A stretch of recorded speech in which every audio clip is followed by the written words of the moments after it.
Hello everyone, it's me again, Zoltan the Psycho Guy. So today I was thinking about talking about happiness. It's a little bit of a happier story than usually what we talking about. So I would like to talk about what is happiness in psychology and what could be meaning for us. So first of all, when psychologists like me and therapists talking about happiness, they always try to define it. And this topic is a little bit controversial because still there is no a comprehensive consent and consensus between psychologists or amongst psychologists how to define really truly. So I took out one of the definition which resonate the most, and I'll tell you why. So it's Sonia Lubimirsky in a book which she wrote in 2007, The How of Happiness.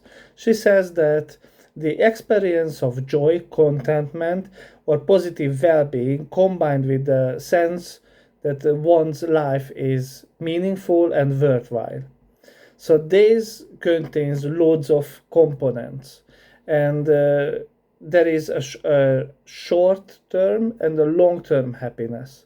One of it, so the short term happiness is everyday happiness, the positive vibes we giving out when something good happens. So, for instance, you're gonna cook a nice meal for your family, everybody loves it, and then you feel happy because your life is going well, probably you think, or you really taking joy that everybody enjoying your work, and that's a short term happiness, which is contribute toward the long term happiness.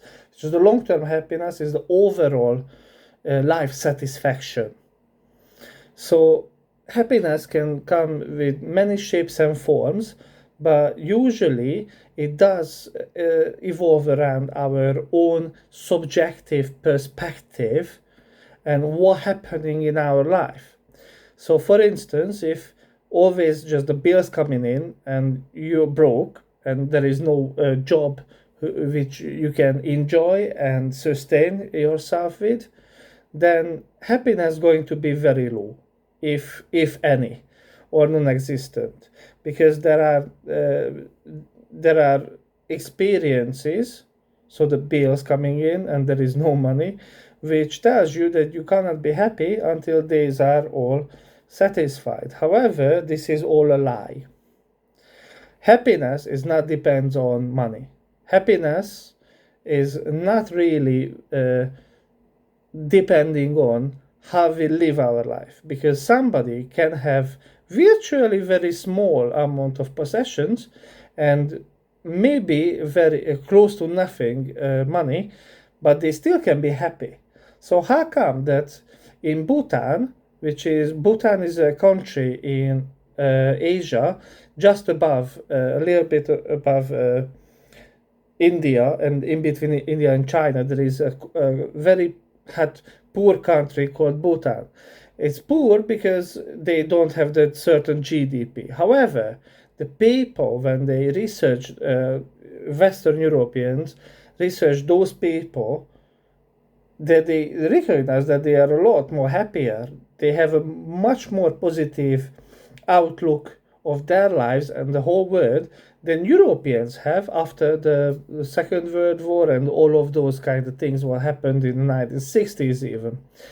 So how come that somebody has no money, somebody who in a country where there are virtually very low or nothing, no money flow, they still can be happy?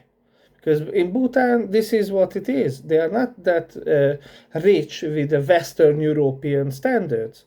However, their richness, because they're living in a life and the values they evolve around, is different than a European one. So that's why they are a lot more happier, because they more involved in each other life. They making a better connections with the community and their natural world, and they have everything they need. and they don't really want to travel around the world. They don't really want to have a Ferrari, because that's all meaningless for them.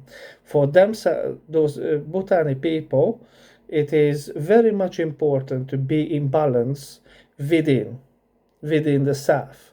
So it's a self-contentment, which would be feeling that life is good. So that's for them happiness. And so that's what I'm saying.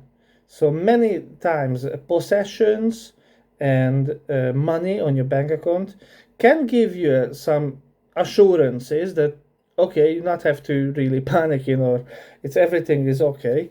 But ultimately, sometimes not giving you that joy. And why not? So if you are in this predicament, you need to ask your question that, and reflect on, why don't you feel happy when you assigned happiness to a certain amount of money or something like that. So, and happiness can, as I said, can come very much shapes and forms. For instance, I'm really happy if I have had work well done in a day, or I could spend some time really meaningful and quality time with my daughters.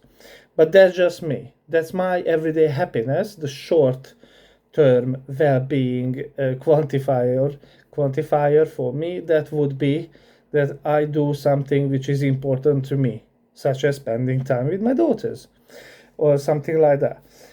But everybody has different ideas about their happiness. But one thing is for sure, happiness is not a reward. You don't work for happiness. It's not working that way. Happiness is a choice you make every day.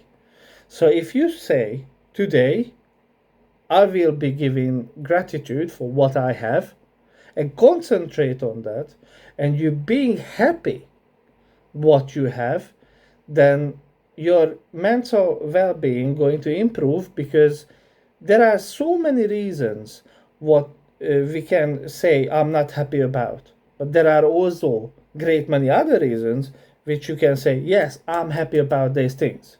So you see, happiness is not necessarily a work toward, but it is a life choice you make. So that's why if you seek in happiness, find it in your everyday life. And if you can't find it, and you can't be happy for your life because you're so depressed, please ask for help, because you are not alone. And there are many mental health professionals in your local area who would be able to guide you through your own thought process and reach a better mental health well-being. And when things gonna get better, you would feel a lot more happier as well, because you're learning so much about yourself. And that's one of the way you can cultivate happiness, by self-care, self-love, and that you really much reaching out for help if you don't have this. Because asking for help is not a giving up. It is exactly the opposite.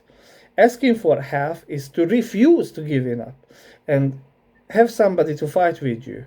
Because if you think about it, nobody can get away without asking for help, right? Your teachers in your childhood were just as much a helpers as your friends and your family throughout your life. And sometimes we don't have the competence for helping each other or the possibility we don't have to help each other mental health wise. But that's why keep asking for help, because one day it's going to come, and then you have to walk that way. It is a choice you make. Like Neo have done the choice at the Matrix 1 when Morpheus offered for him the yellow or the red or the blue pill. And this is what you need to make. I'm inviting you to make that choice, blue or red pill. It's up to you. And if you don't have the happiness in your life, then ask for help, and you will see that things gonna change around. Okay, so I'm signing off now, and I hope you enjoyed this video and I could help. So until next time, keep your flame burning. Bye.